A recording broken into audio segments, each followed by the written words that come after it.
Pick a time and a place for the battles. We either play at the field that we're normally at, or we can play at the Citadel, which is in Worcester. Those fields are usually pro fields. We have huge tournaments with other, cities, schools. It depends who goes, and it's a lot of fun. It's a great sport to play.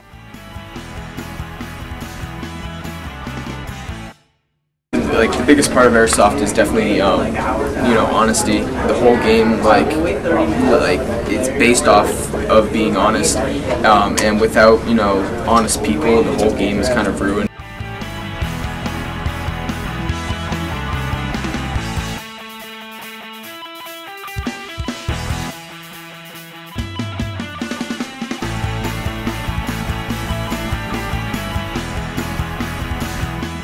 We talk a lot. We use hand signals as much as possible to try to tell people where other people are or where to go.